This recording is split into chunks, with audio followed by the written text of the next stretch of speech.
आप देख रहे हैं समाचार एजेंसी ऑफ इंडिया में साइन न्यूज।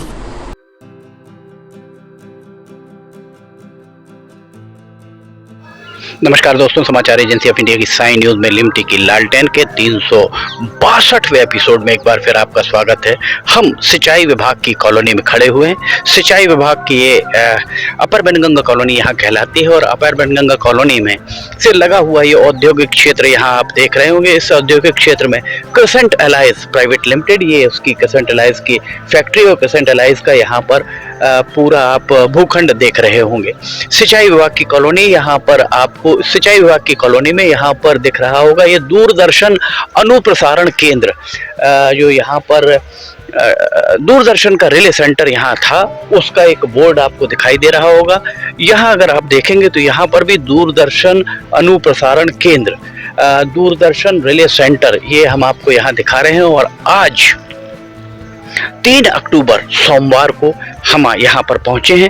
दरवाजा यहाँ खुला हुआ है, कोई भी यहाँ पर सुरक्षा के इंतजामात आपको नहीं दिख रहे होंगे। इसके साथ में ये देखिए ये टावर लगा हुआ है। ये टावर जो लगा हुआ है, ये टावर मूलतः पहले जब दूरदर्शन का यहाँ पर रिले सेंटर हुआ करता था तब ये टावर खड़ा किया गया था। हम आपको अभी आगे और ले चलते हैं, फिर उसके बाद आगे की पूरी हम आपको जानकारी देते हैं। ये देखिए, हमने आपको पिछले बार भी जो बताया था, पिछले बार भी आपको एक कार यहाँ पर खड़ी हुई है। कार किसकी है ये कहना बड़ा मुश्किल है। इसके साथ ही जब दूरदर्शन का यहाँ रिले सेंटर हुआ करता था, ये छतरी यहाँ अगर आप देखेंगे तो ये छतरी पड़ी हुई है जर्जर अवस्था में। यहाँ पर प्रसार भारती, भारत का लोक सेवा प्रसारक, दूरदर्शन अनुप्रसारण केंद्र सिवनी, यहाँ पर टेलीफोन नंबर भी लिखा है। टेलीफोन नंबर, इस नंबर पर शायद ही कभी फोन लगता हो। ताला यहाँ पर झूल रहा है। यहाँ अगर आप नीचे देखेंगे तो ये जो डोरमेट पड़ा हुआ है, इसके ऊपर भी कुछ घास और दीगर चीजें उगाई हैं, जो इस बात की चुगली कर रही है कि यहाँ महीनों से किसी का आना जाना नहीं हुआ है। हमने पिछली बार भी आपको बताया था। यहाँ से अगर हम देखेंगे तो सूचना प्रसारण मंत्रालय, भारत सरकार, इसका 7 अप्रैल 1987 को उद्घाटन किया गया था। शीला दीक्षित केंद्रीय राज्य मंत्री, संसदीय कार्य होते थी उस समय, प्रधानमंत्री सचिवालय में थी। मोतीलाल वोरा मध्य प्रदेश के मुख्यमंत्री हुआ करते थे और सिवनी के सांसद, तब सिवनी लोकसभा सीट हुआ करती थी, गार्गी शंकर मिश्र यहाँ सांसद होते थे। दूरदर्शन प्रक्षेपण केंद्र सिवनी का उद्घाटन किया गया था 7 अप्रैल 1987 को। और 7 अप्रैल 1987 के बाद आकाशवाणी के लिए 100 वाट FM प्रेषित सिवनी का शिलान्यास बोध सिंह भगत, जो बालाघाट के सांसद हुआ करते थे। सिवनी लोकसभा सीट 2 भागों में विभक्त हो गई थी और सिवनी लोकसभा सीट का आधा हिस्सा जो सिवनी और बरघाट विधानसभाएं थी, वे बालाघाट संसदीय क्षेत्र में शामिल कर दी गई थी और लखनादौन एवं केवलारी को मंडला संसदीय क्षेत्र में किया गया था। दिनेश राय विधायक हुआ करते थे। कमल मस्कोले भी उस समय विधायक थे। और ये 3 अक्टूबर 2018 को, 3 अक्टूबर 2018 का ये हम आपको दिखा रहे हैं। उसके बाद दिसंबर में चुनाव हुए। कमल मस्कोले बरघाट विधायक फिर नहीं रहे और दिनेश राय वर्तमान में, उस समय निर्दलीय हुआ करते थे, वर्तमान में वे भारतीय जनता पार्टी के विधायक है। 3 अक्टूबर 2018 को इसका उद्घाटन कराया गया था।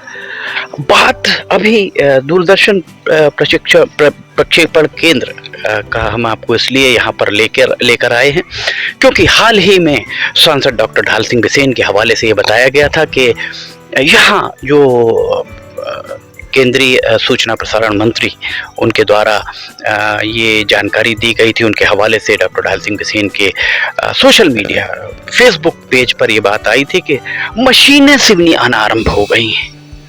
यहाँ कहीं पर भी कोई ऐसी सुगबुगाहट नहीं दिख रही है, ना कोई अधिकारी ना कोई कर्मचारी, यहाँ तक कि इस भवन की सुरक्षा के लिए कोई भी सुरक्षा गार्ड भी यहाँ मौजूद नहीं दिख रहा है। गेट हमने आपको दिखाया खुला हुआ था। यहाँ पर जैसा हमने पिछली बार आपको लगभग 2-3 महीने पहले दिखाया था, अभी भी वैसा ताला लगा हुआ है, कहीं कोई तब्दीली नहीं दिख रही है। ये जो घास आपको दिख रही है, ये जो डोरमेट रखा हुआ है, डोरमेट पर आप देख सकते हैं घास उग आई है, जो इस बात की स्पष्ट चुगली कर रही है कि महीनों से यहाँ किसी का आना जाना नहीं हुआ है। ये आलम है बालाघाट संसदीय क्षेत्र के सिवनी जिले में, सिवनी जिला मुख्यालय सिवनी में दूरदर्शन अनुप्रसारण केंद्र, दूरदर्शन का रिले सेंटर जो बंद कर दिया गया है, अब यहाँ पर FM centre, FM relay centre, FM centre नहीं खुलने वाला है। यहाँ पर एफएम का कोई स्टूडियो नहीं खुलने वाला है। एफएम का स्टूडियो या आकाशवाणी का जो स्टूडियो है, आकाशवाणी के सूत्रों ने ये बात समाचार एजेंसी ऑफ इंडिया को बताई कि बालाघाट में एफएम का वहाँ पर एक स्टूडियो हो, छिंदवाड़ा में स्टूडियो हो। यहाँ जो लगाया जा रहा है रिले सेंटर, अर्थात जो भी सिग्नल्स अभी आते हैं आप पकड़ते हैं, कभी कुछ ऊंचाई पर आप जाते होंगे तो आपकी कार में या आपके घर थोड़ी ऊंचाई पर है तो एफएम आपको मिलता होगा, पर बहुत घरघराहट वाला होता होगा। वो घरघराहट समाप्त हो जाएगी क्योंकि वो सारे सिग्नल्स यहाँ पर लेकर बूस्ट करके फिर यहाँ से वितरित किए जाएंगे। ये केंद्र का मामला है। सिवनी में जो भी बातें हो रही हैं, एक बात ऐसा लगता है सिवनी में कि पछता के सिवनी के लोगों को जो कुछ भी दिया जा रहा है या देने का प्रयास किया जा रहा है, वो सब कुछ पछता के कि आपको जो भी चीजें मिल रही हैं समय सीमा में नहीं मिल पाती हैं। समय सीमा में नहीं मिलने के अलावा माफ कीजिएगा, जो भी बहुत ही विलंब से सिवनी में दी जाती है, चाहे रेलवे का मामला आप देख लीजिए, 2015 में मेगा ब्लॉक लगा, 2022 का अक्टूबर आ गया है, 3 अक्टूबर सोमवार आज हम यहाँ खड़े हुए हैं और 3 अक्टूबर यहाँ पर कोई हलचल नहीं दिख रही है। सांसद डॉक्टर ढाल सिंह बिसेन की दावों की क्या हकीकत हम आपको बता रहे हैं। हो सकता है अंदर कहीं कोई मशीन लाकर रखी गई हो, पर यहाँ तो कोई ऐसी चीज नहीं दिख रही। अगर मशीन लाकर रखी गई होती तो कम से कम एक कर्मचारी यहाँ पर कार्यालयीन समय में होता। कहीं ना कहीं आपको आकाशवाणी के कोई यहाँ चिन्ह मिल जाते कि आकाशवाणी का यहाँ पर रिले सेंटर आरंभ होने वाला है। ये गाड़ी किसकी खड़ी हुई है? ये MP 22 CA 7881 7881 किसकी ये गाड़ी है और यहाँ पर पार्किंग की इजाजत किसने दी है? क्या ये सूचना प्रसारण मंत्रालय की गाड़ी अगर होती तो निश्चित तौर पर ऊपर सूचना प्रसारण मंत्रालय लिखा होता, पर ऐसा कुछ भी नहीं।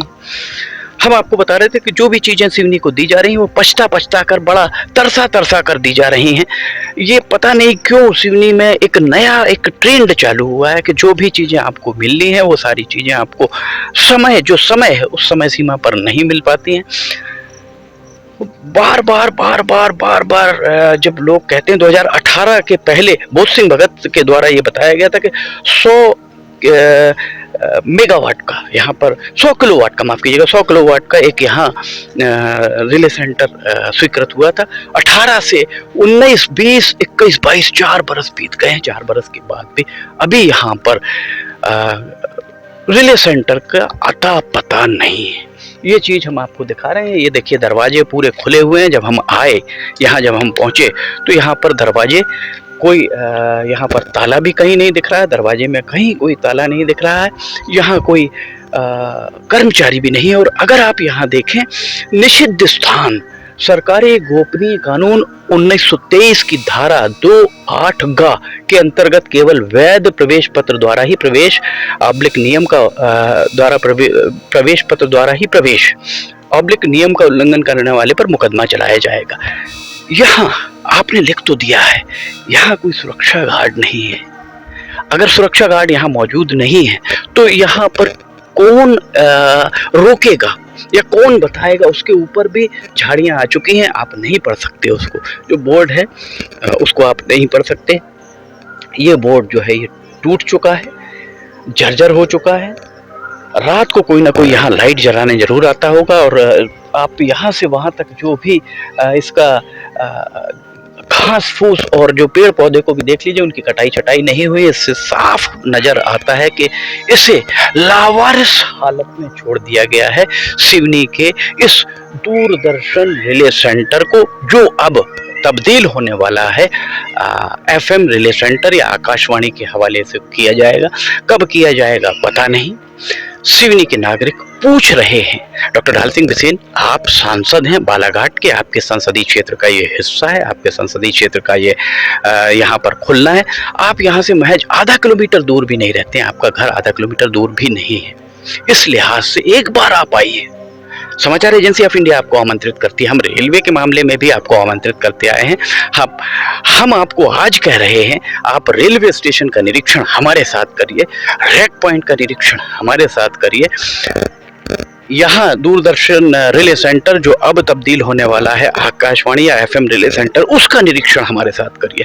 4 लेन हम आपको लेके चलते हैं, हमारे साथ आप निरीक्षण करिए और अधिकारियों से पूछिए। अधिकारी जो बताएं उस पर यकीन मत कीजिए, क्योंकि अधिकारियों के आप सांसद हो सकते हैं, आपकी जवाबदेही उनके प्रति हो सकती है, पर पहली जवाबदेही आपकी उन मतदाताओं के प्रति है। हम भी आपके मतदाता हैं। सिवनी शहर के सिवनी जिले का जो बरघाट और सिवनी विधानसभा क्षेत्र के मतदाता आपके मतदाता हैं। आपको उन्होंने जनादेश दिया है, आपको उस जनादेश का सम्मान करना चाहिए। लोकसभा सक्षम मंच है। आप जो भी NHAI के जो मंत्री हैं नितिन गडकरी, उनसे बात कीजिए। आप बात कीजिए सूचना प्रसारण मंत्री से, आप रेल मंत्री से बात करिए, आप प्रधानमंत्री से बात करिए। आपके लिए ये बहुत सहज और सुलभ है। और उनसे बात करके आप सिवनी की जनता के साथ जो अन्याय हो रहा है, इसे अन्याय ही कहा जाएगा कि समय सीमा में नहीं मिल पा रही है जो चीजें, ये विलंब क्यों कारित हो रहा है, कौन कारित कर रहा है, जो विलंब कारित कर रहा है उसे दंड दिलवाइए। ये हमारे हिसाब से आपकी मूल जवाबदेही है। आप इस जवाबदेही का निर्वहन जरूर कीजिएगा।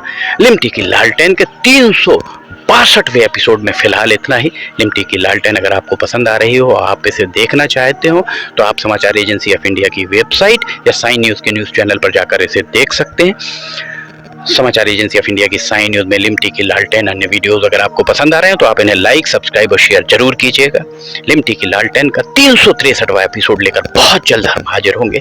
फिलहाल आपसे इजाज़त लेंगे। इजाज़त लेने के पहले हम भैया आपसे एक बात और कहना चाहेंगे कि आपको ये लालटेन और लिमटी की लालटेन सहित अन्य वीडियोस कैसे लग रहे हैं, ये आप नीचे कमेंट बॉक्स में जरूर बताइए। वैसे हमारे बहुत सारे दर्शक लगातार ही कमेंट करके अगर कुछ अच्छी बात है तो उसका उत्साहवर्धन करते हैं, और कोई अगर कहीं उनको पसंद नहीं आती तो वो बात भी वो उसमें लिखते हैं। हम सभी का स्वागत करते हैं। फिलहाल आपसे इजाजत लेना चाहेंगे, हम फिर हाजिर होंगे। जय हिंद।